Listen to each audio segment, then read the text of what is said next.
Welcome to Positive Talk with Kevin McDonald. Hey, that's me. Hi, and welcome to Positive Talk. Our show features the best positive stories and people from around the globe as we endeavor to answer the universal question of why am I here and what is my purpose? Understanding that can change everything, and knowing your greatness is fundamental to living your best life. So join us right now as together we work to create the adventure of our lifetime. You want to speak about the adventure of a lifetime. Our guest today is a amazing man, and we're going to be talking to him in just a moment. But Mark David Gerson is his name, and but I wanted to touch bases with my friend Eric just real briefly. How are you, Eric? Hey, good afternoon. Happy Friday, Kevin. It's an honor to be on.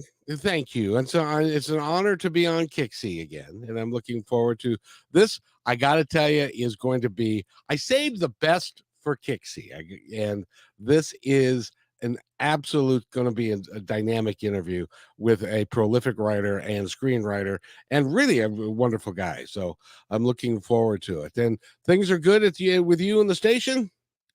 Well, absolutely, except for the fact, and since you mentioned this on the KKNW show, I hope I'm not blowing anything here, but this is your final KIXI show today. So we're going to miss you here at the station. And we look forward to, of course, you got 2 more shows over on KKNW. So we'll enjoy those, but just want to tip our hat to you and say it's been great having you on the last several months here on Fridays. So, I want to thank you for that, Eric, because you and I have been down this road over the last 20 years. Of course, yes. And I'm like a bad penny, so you never know when I'm going to turn up again. Well, we hope to have you back in the future.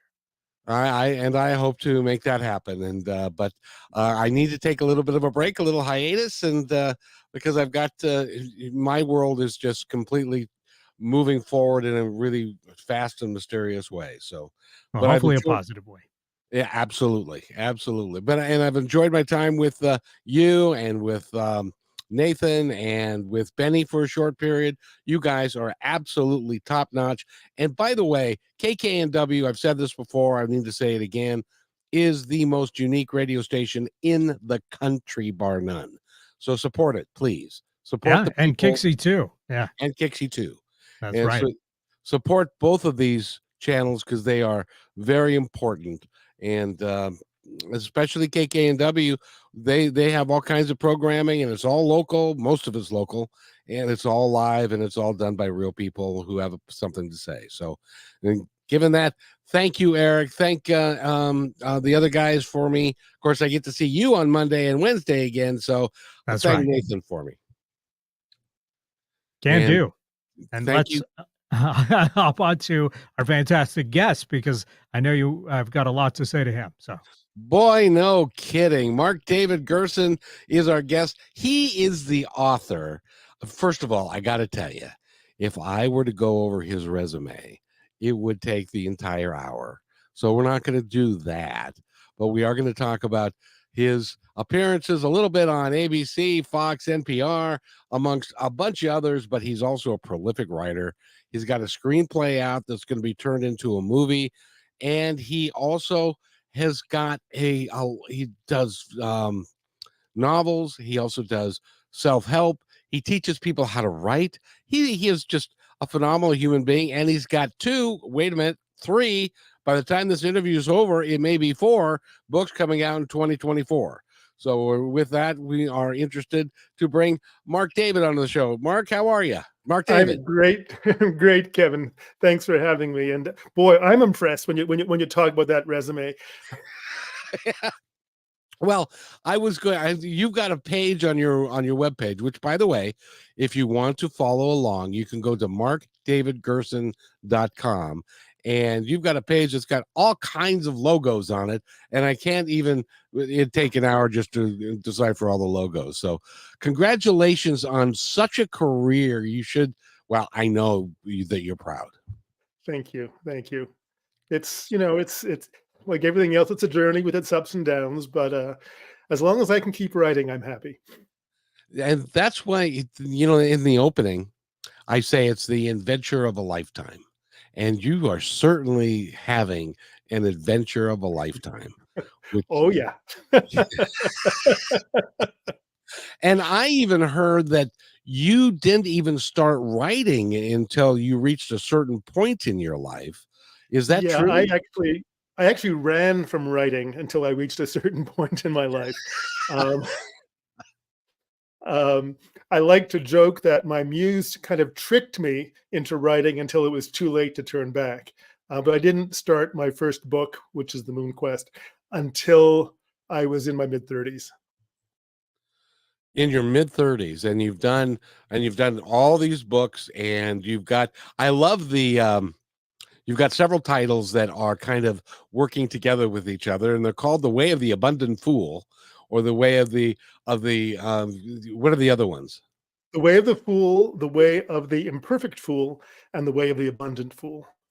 And they're all really designed for you to lead your best life. And Absolutely, and they're all kind of built on the archetype of the fool. yeah, well, aren't we all a little bit of a fool every now and Yeah, again? yeah, yeah. I mean, I say somewhere, I think in my Acts of Surrender memoir, that if I had to choose a card or an archetype, a card in the tarot deck or an archetype, it would have to be the fool. Now, is that because you are so all over the place kind of thing, or what is? Because No, it's you do a because lot of.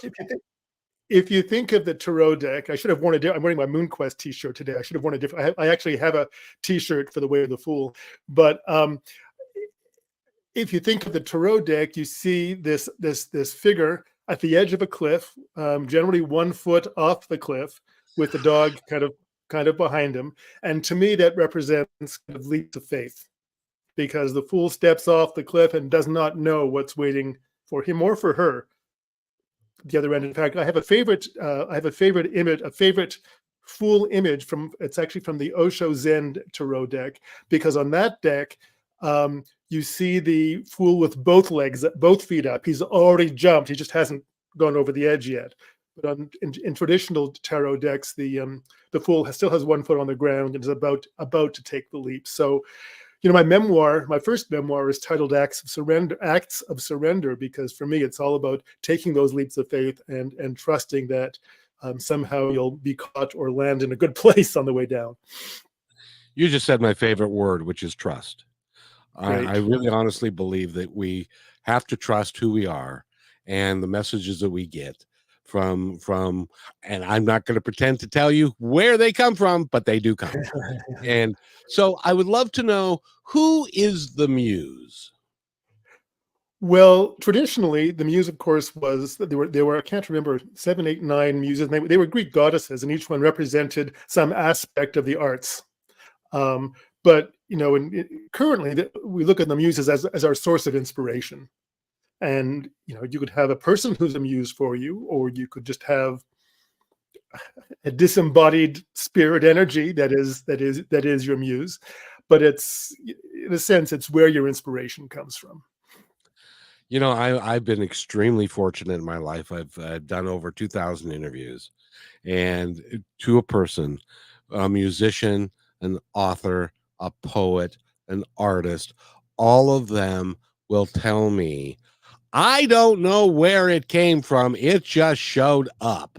And Yep. it's like my inspiration just took over, and I was just dictating what was being given to me. Has that been your experience? Pretty much. It's funny because the first my first book for writers is actually called The Voice of the Muse: Answering the Call to Write. I have a favorite story. This is from Ursula K. Le Guin, the science fiction and fantasy author, and she tells a story about another writer, Harlan Ellison, who was once asked where he got his ideas. And he jokingly said they came from a mail order firm in Schenectady. I mean, nobody knows where this stuff comes from. Many writers outline their books, plan their books, plot their books. I don't do any of that. I sit down, sometimes with a title, sometimes with an idea, and I just start and see where it takes me. And it can be a bit of a roller coaster ride. And my little secret is I actually hate roller coasters. Perhaps because my creative and life's journey are very roller coaster. Like I don't need another one. But yeah, I just go where the story takes me. And sometimes when I start, I know where I'm going, or I think I know where I'm going. And more often than not, even if I think I know where I'm going, I'm wrong. Well, is it kind of like in your world, kind of like watching a movie unfold, because you get to the start of the movie and then it happens and then another character walks in and then you have to figure out what to do with that character and then the interactions and stuff. So is it kind of like that because you don't really know what the outcome is going to be? No, I never know the ending when I start. So one of my novels, it's not part of the fantasy series, it's a different series. It's called Sarah's Year. Um, and when I thought I had a great idea for that story, it's kind of loosely based on, it's vaguely autobiographical and loosely based on in part my mother's story. And I had this great opening scene. I had this great idea, and I knew what the title Sarah's Year was going to mean. And the day I started the book, I was sitting actually in a Starbucks in Santa Monica, California, and I began to write. And by the end of that first scene, the whole story had changed. And here's the funny, asking about, where this stuff comes from and trust. So I kept saying to myself, or if you will, to the story, well, now the title doesn't make any sense, because originally it was going to take place over the course of a year, and that was the year of the title. And this story actually takes place over 36 hours with lots of flashbacks. But I kept saying, well, this title makes no sense. This title makes no sense. And I listen to my stories. I believe that my stories are smarter than I am. So I listened to my stories, and I just kept sensing that the title was right. Don't touch the title. And it wasn't until I got to one of the final scenes of the story in the first draft, I thought, oh, that's why it's called that. And the story was right. It was the right title for the story, but I didn't know. That is such a great story. It's amazing to me that there are so many people that will come across with the stories. I've got a real quick story about a guy, and I mentioned this before. He was in a group in the 60s, and he woke up one day and he had this song in his head. Didn't know where it came from, but the entire song was in his head. So he went to his writing partner, whose name was John. And John said, and he sang it to John, and he said, "Where did I hear this from?" And he said, "I have never heard that before. I have no idea." So he went to the producer, same thing. So he went to a bunch of friends over the next 2 weeks, and nobody could identify where he'd heard that song before. So he took it as his own. He put words to it, he wrote it, and it became Yesterday. And I tell that story actually in one of the Way of the Fool books. Oh, really? I do. Yeah, it's a great story. And actually, I think he dreamt the music. Yes, he did. He dreamt the music, and yes, and it was one of the biggest selling songs of all time. And he, to this day, he's 81 years old. To this day, he'll say, "I have no idea where that song came from." And that happens to all of us if we're open to it. How was it that in your world you became open to listening to the muse, to your intuition, to your guides, to whatever name you want to attach to it? Well, like I said, I ran from this stuff for many years. I ran from anything creative through school. In retrospect, I would say I was terrified of being judged, of judgment. And that's why, because, in creativity, it's all shades of gray. So I gravitated toward math because I figured if I could get the right answer, I couldn't be judged. Math, it's right or it's wrong. If I could be right, then I was right. But in English class, when they're talking about interpreting things, well, I could easily get it wrong. And that again, I couldn't see it at the time, but in retrospect, I would say that terrified me. I said before that I joked that my muse tricked me into writing. When I was in high school, I was asked to help with the publicity for the musical that was being put on. And I somehow said yes. I have no idea now why I said yes.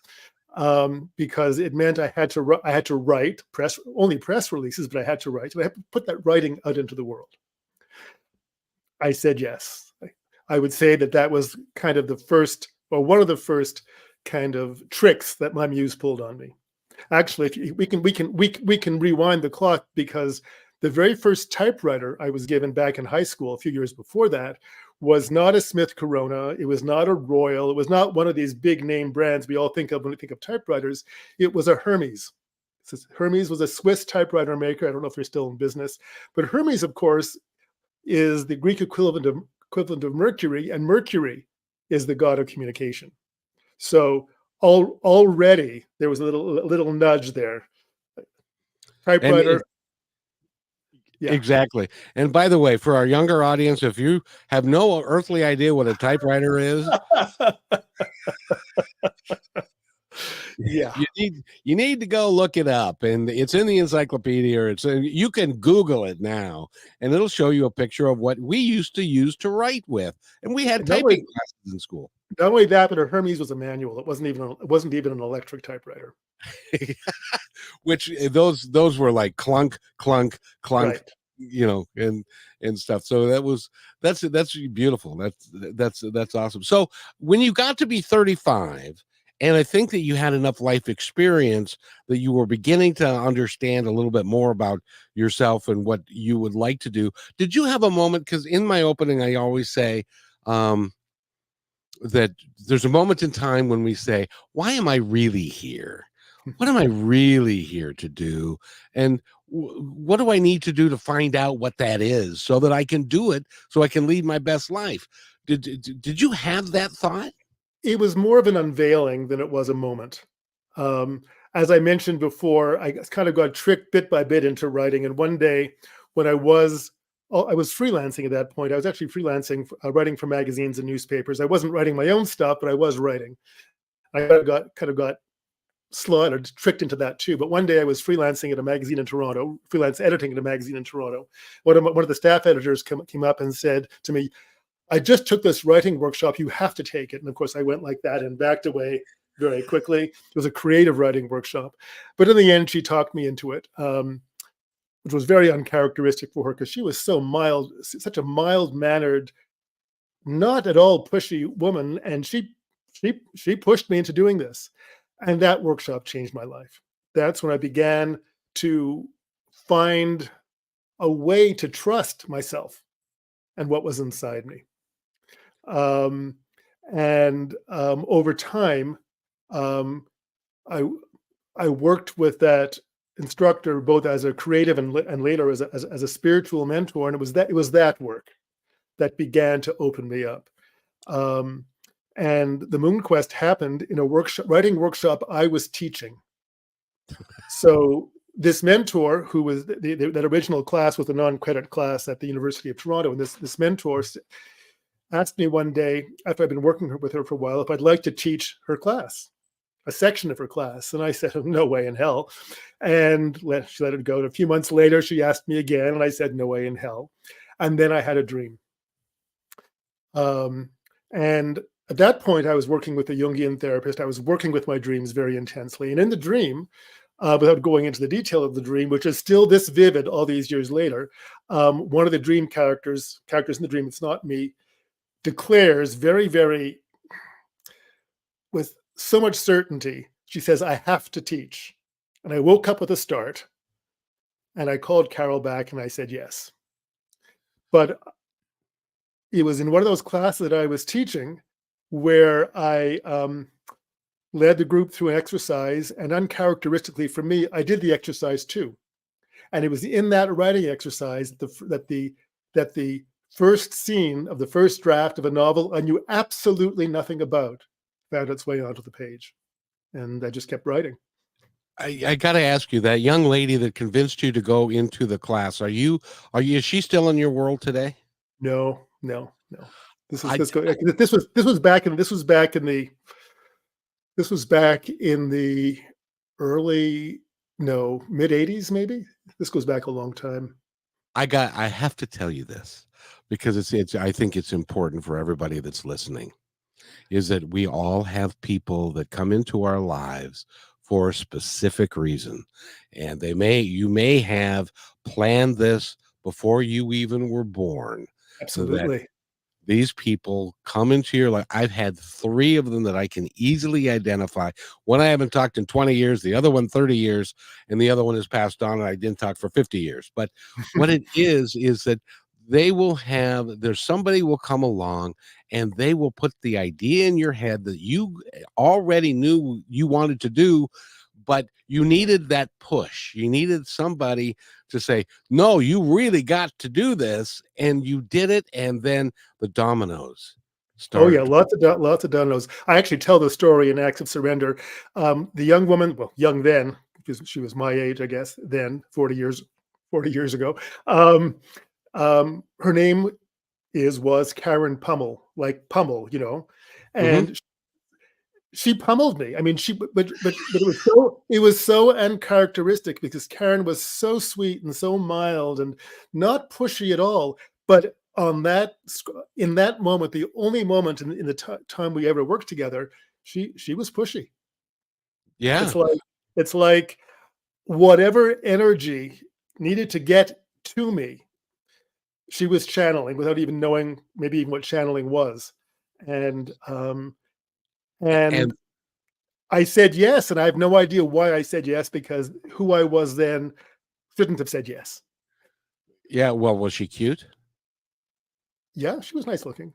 She had a boyfriend. That's that's probably why you said yes, because when it Oh would. no, no. I don't think so. But you never know. You never know. Well, but and that's and that's the thing though, is that we have people that come into our lives and they're there for a specific purpose and a reason, and then they go about doing their business, about doing what they also came here to do. And but they it's a marker in time that sets you on a path that has continued to this day, and it's long way from ending, and you're going to continue to flourish and grow and do, and the journey continues for you. Are you excited about the journey that you are on? There are moments when I'm absolutely, positively, excruciatingly terrified because that's part of it. It's the roller coaster, Yep. right? Yep. And there are moments when I am absolutely exhilarated. And lots of moments in between, again.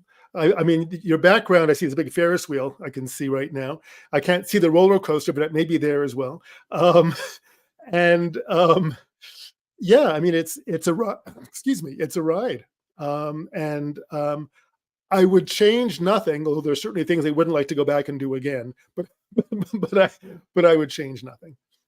Now, I firmly believe that all of our experiences, good and bad, are brought to us for a reason, Oh, and absolutely, and that we absolutely. continue to gain experience through that so that we can go do our next thing, unless we make the conscious choice of saying no.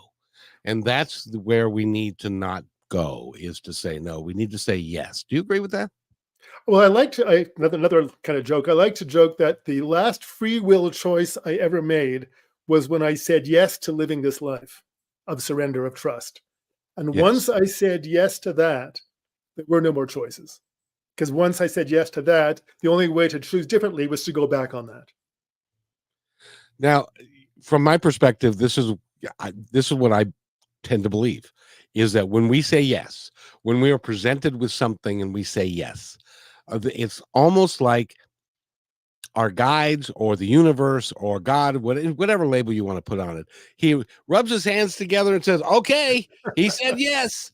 So now we can plot and we can scheme and Right. we can figure out how to make it all work and bring the people in and the stories and the stuff and put it all.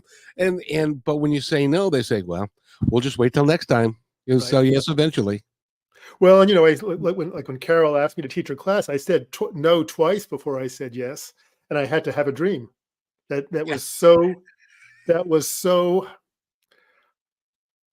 I could have had the dream last night. That's how clear it still is to me. Um, Yeah. Again, and this was in the early to mid '90s, so it's 30 years ago. It's still that clear to me. Um, and when I said yes to doing publicity for that high school show, I should have said no. who I was then should have said no, but something made me say yes. And again, all these little steps that sometimes are invisible. And we can't see what the consequence, I mean, the consequences of saying yes to publicizing, helping publicize first the musical Mame and then Hello Dolly the following year. In a sense, I couldn't see it then, but they were life-changing. Can I tell you a quick story about that? Sure. When I was 22, I was 22. And I was a captain in a dining room, which meant that I did tableside Caesar salads and open bottles of wine and that kind of stuff. Well, there was another captain there. His name was Corey, and we became very good friends. I distinctly remember sitting at his poolside at his home on an off day, and he says, "I'm going to go back to school. I'm going to go to Green River, and I want to take auto body." And I said, "I hate cars, but I'll take auto body with you because I might learn something." And so we go to the school, and in those days they didn't have computer stuff. It was, you had teachers sitting behind the table. And so we get up to the front of the line. We waited about 45 minutes, and he looks at me and he says, "I'm not going to go. I don't think I want to go." And his father was a professor there, and he said, "I'm going to go to my father's classroom, and you want to come along?" And I said, "Well, we waited all this time, and I'm here, so why don't I stay and I'll just check it out." So I get to the front of the line, and right there at the table in the front, it says drama extraordinaire. And I say, I like drama. I would really like to do that. So I go sit down at the table, and I end up taking 2 drama classes, changed my life. That's where I met my wife. That's where we had the kid and everything. And I got to be a DJ for the first time. And I got to be a lead in a couple of plays. It completely changed my outlook, and I haven't seen that guy in 20 years. Wow. So I have a story similar to yours. I'd already left Toronto. I lived in Toronto 3 times, but I left Toronto the second time, and I got a call from a friend in Toronto, and she said, "You want to take a Reiki class?" And I didn't really have any interest in Reiki. I had no interest in doing energy work, but I thought, "Well, Lorraine wants to go. I'll go with her. It'll be fun." Well, she never took the class. I took the class. And it was another life-changing event.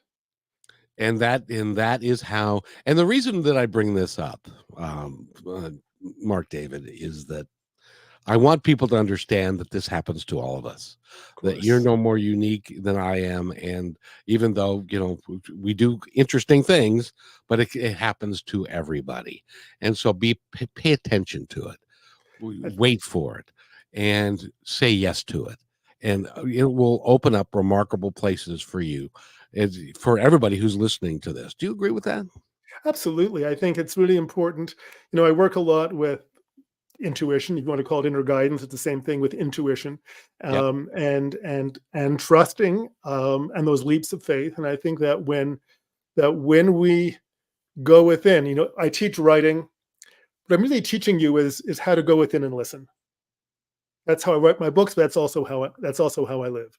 So yeah, it's about listening, and nothing about my life makes any conventional sense.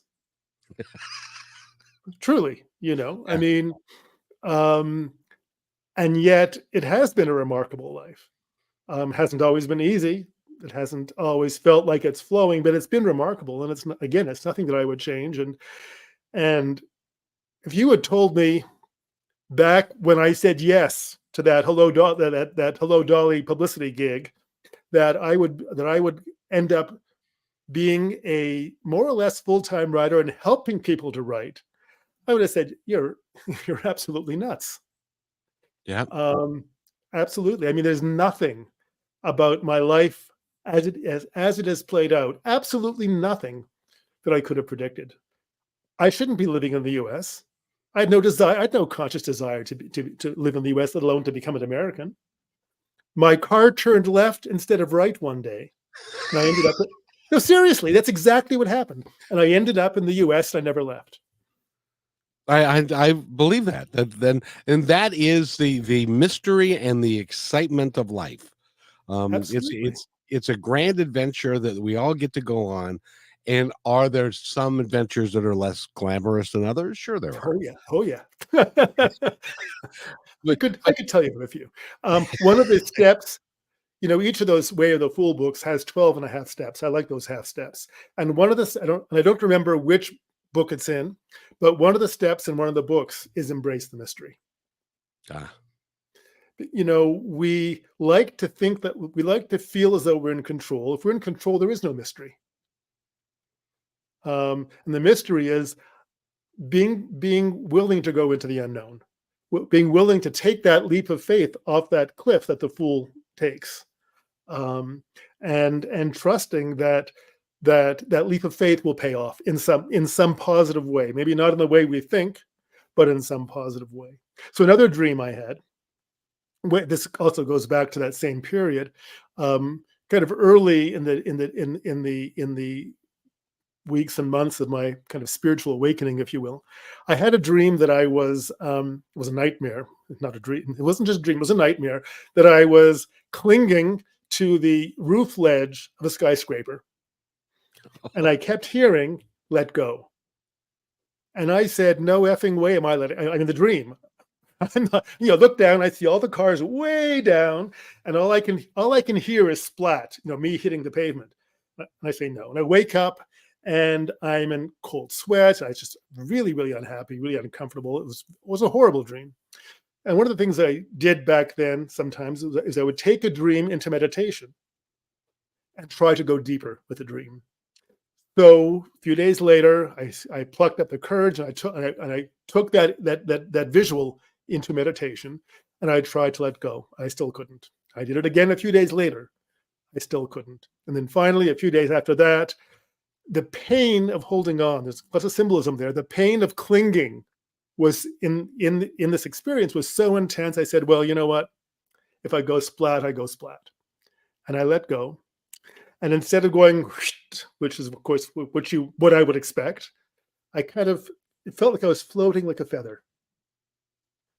And instead of hitting the pavement, what it felt like in that experience, that's how I described it in my journal at the time, felt like I was caught in the arms of God.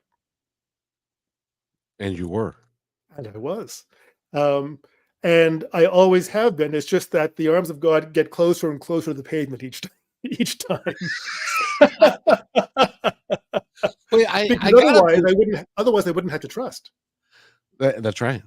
But trust is really, really an important. That's why it's my favorite word in the English language. Is that if you trust, and you trust your intuition, and you from your heart you feel good about the decision or the thought that's coming through from your intuition, then it can't be wrong. If it makes you feel bad or makes you feel apprehensive and wrong, then it may be. But if you take it into your heart and it feels good. I had a similar dream to that. I dreamed that I was in a storm, and it was dark, and it was tornadoes, and it was really, really bad. And I went through it, and I don't know if it was through a door or through the forest or whatever, but then I ended up in this beautiful meadow.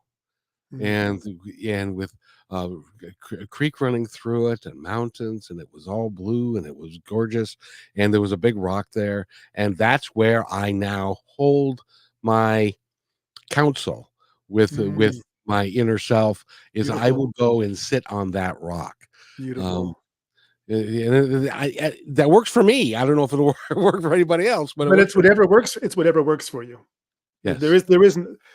My first rule for writing and for pretty much everything else is there are no rules. It's whatever works for you. Oh, that's great. Well, doesn't that free a lot of people to be, well, if there are no rules, and how can I do wrong? So I can do anything I want. Right. It also terrifies a lot of people because then there's no control. There's no structure. So the type A personalities among us might find that a little discombobulating. Well, when I wrote the Moon Quest, so I had taught writing this way, but I'd never tried to write a full-length book this way.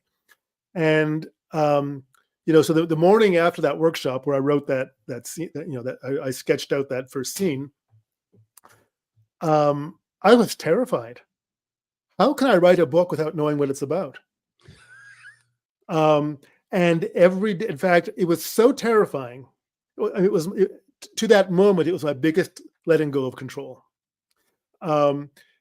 It was so terrifying that for the first several months, I would stay in bed to write before I got up, because I was certain that once I got out of bed and got on with my day, I would procrastinate the day away and never get to it, because it was just so terrifying to sit down and let go everything and simply allow a story I knew nothing about to find its way through me onto the page. And it was fantasy, so it was all over the place. I mean, it wasn't like stuff necessarily made logical sense in this reality.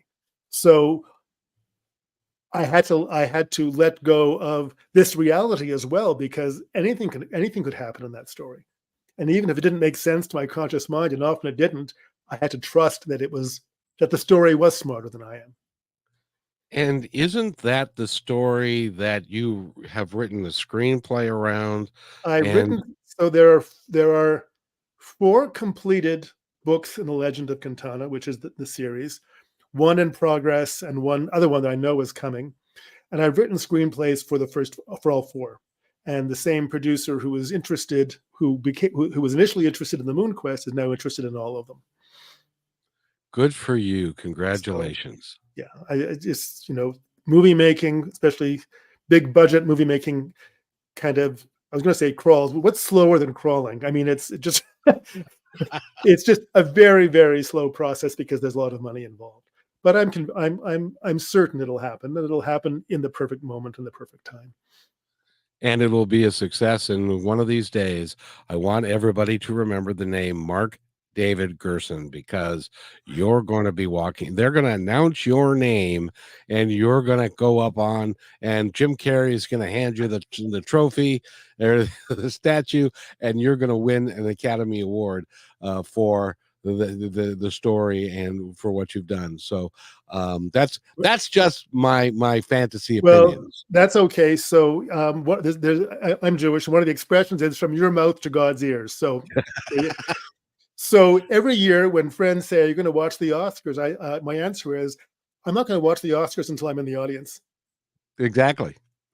It's fun, because I've interviewed a couple of gals that did the interviews on the red carpet, and they've interviewed people like Danny DeVito and just a bunch of the big names, and that I see for you, and in a tuxedo going down the red carpet and winning an award for the best screenplay. Well, it sure as hell works for me. And if you want to crank up the time frame on that, then don't hesitate.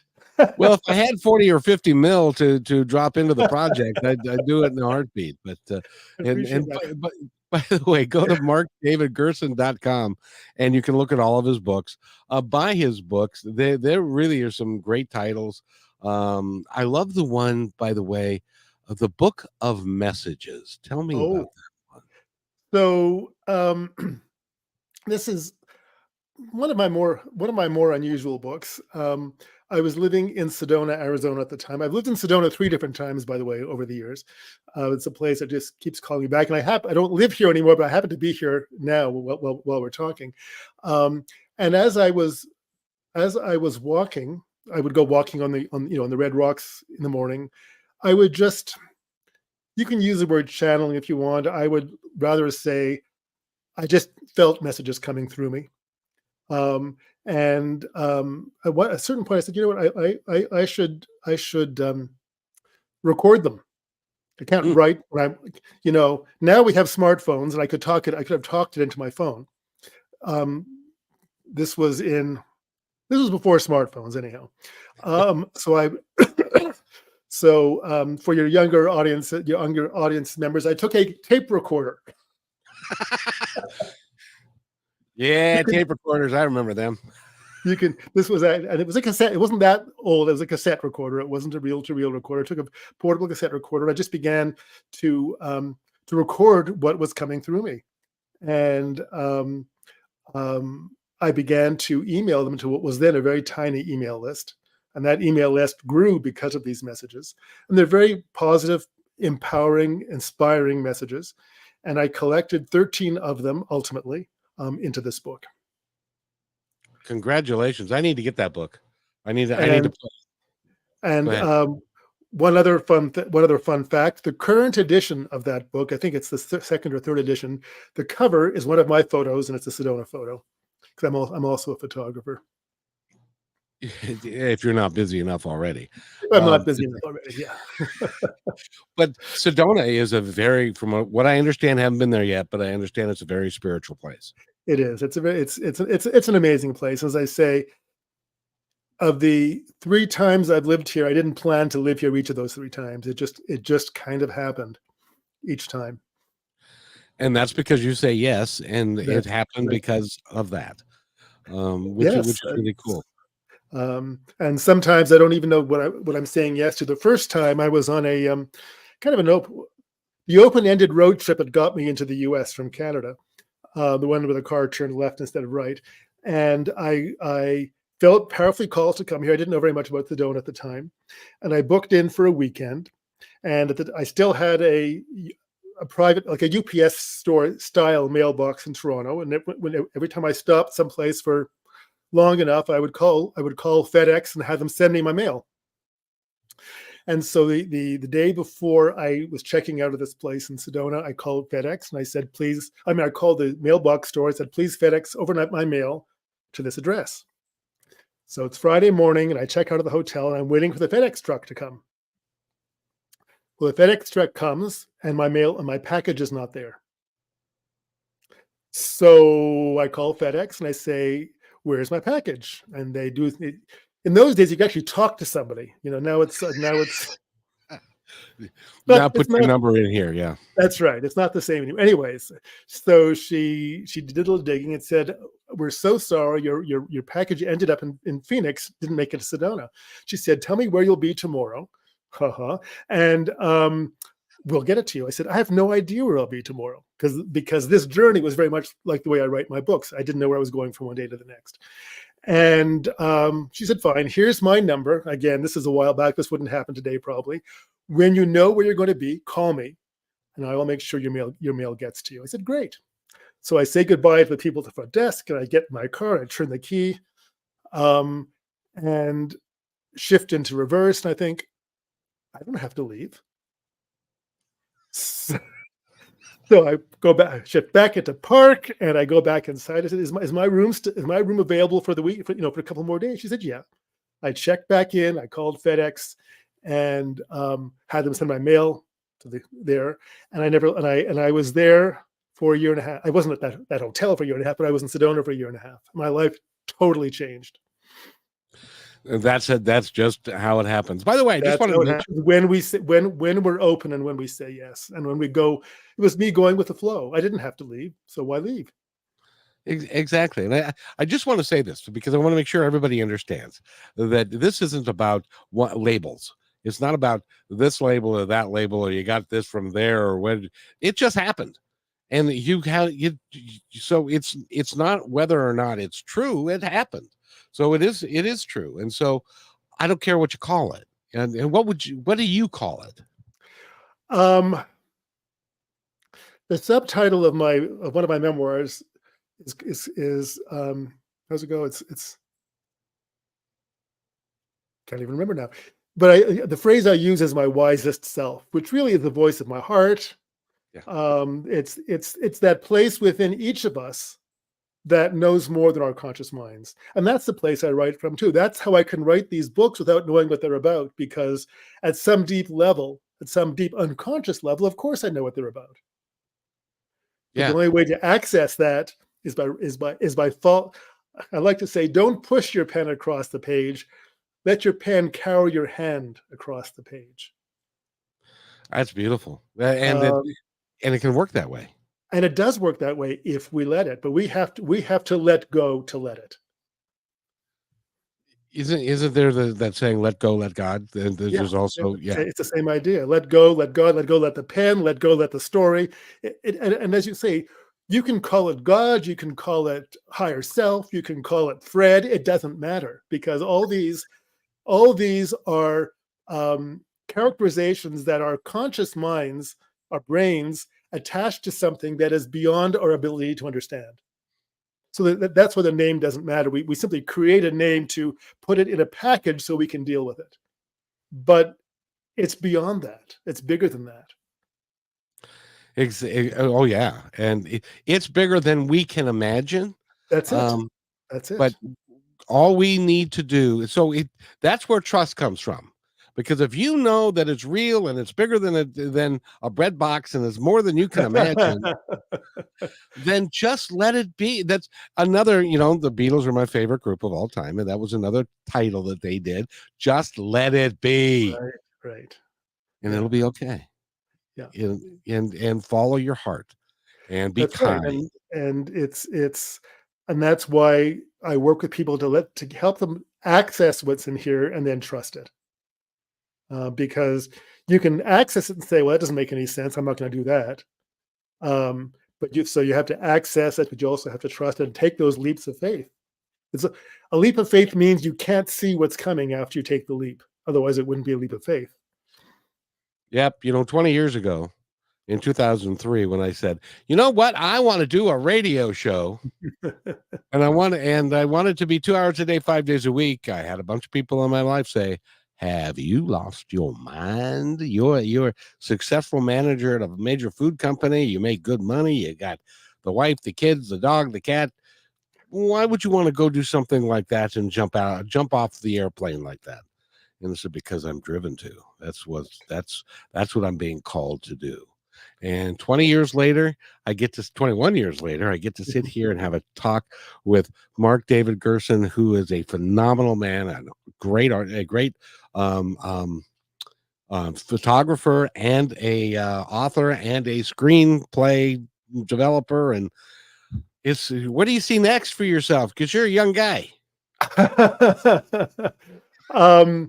I've got more books in my queue than I may have years left. Yeah, I've got lots of books to write. For each of those books, I've written a screenplay. Well, for each of the Legend of Quintana books, actually for the Sun Quest, which is the third book, I wrote the screenplay first. That was the first time I wrote the screenplay first, and then wrote the novel, just because I wanted to see if I could do it. So I've got lots of those books to write. I love to do this. I love to inspire people, and that's really what the books are about, and that's what my workshops are about, and that's what my coaching is about.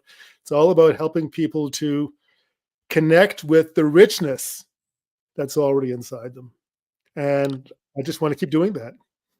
Let's talk about that. They can find your work, your workshops and your coaching and all of that by going to markdavidgerson.com. Is that right? That is correct. I don't have any kind of COVID sort of killed my live workshops, and I never really brought them back.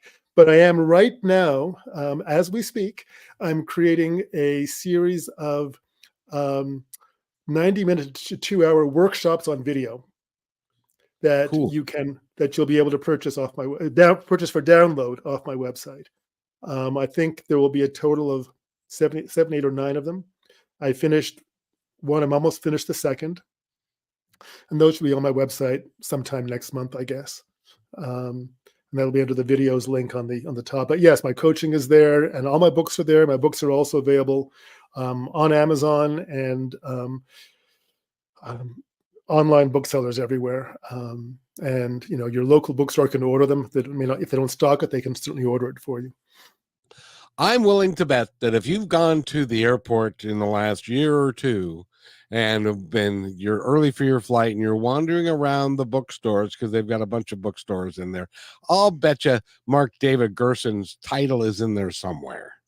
Well, and if it isn't, and you're going to be early for your flight, they're also all available in ebook. You can download it on the spot in the airport, waiting in the airport lounge, and start reading. Oh, that's awesome, and it's much better than sitting in and watching an old movie.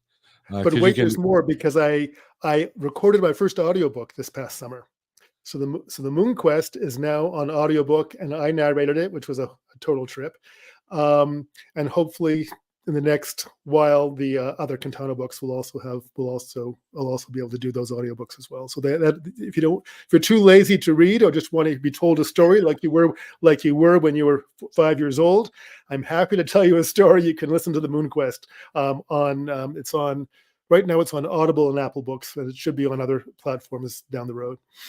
I admire that because I've done voiceovers for books, and that's hard work. I have Oh to tell God, yes. I had no idea how hard it was going to be.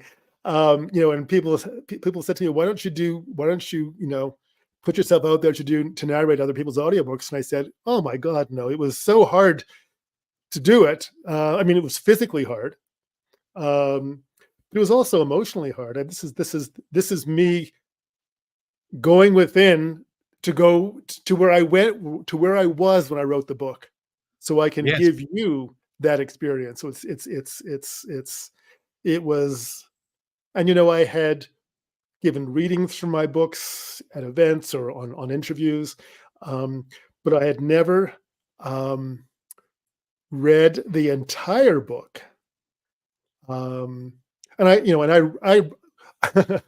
I look kind of strange, but I actually read out loud as I'm writing. So I'm sitting in Starbucks and I'm typing, and I'm reading what I'm typing. These days you have earbuds, people think you're on the phone, but again, before that, people just think I was crazy, which is probably true, but not in that way. But yeah, it was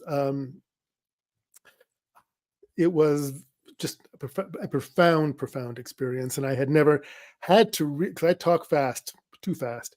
I had to slow everything down and really read, not just for me in Starbucks, but for an audience, with the with inflection. feeling and with emotion and with all of that. And it was challenging.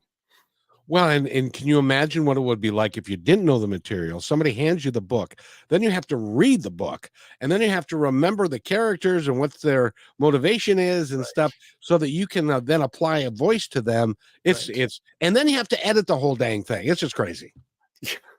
Well, I went into a studio and I didn't do the editing. So I went into a studio and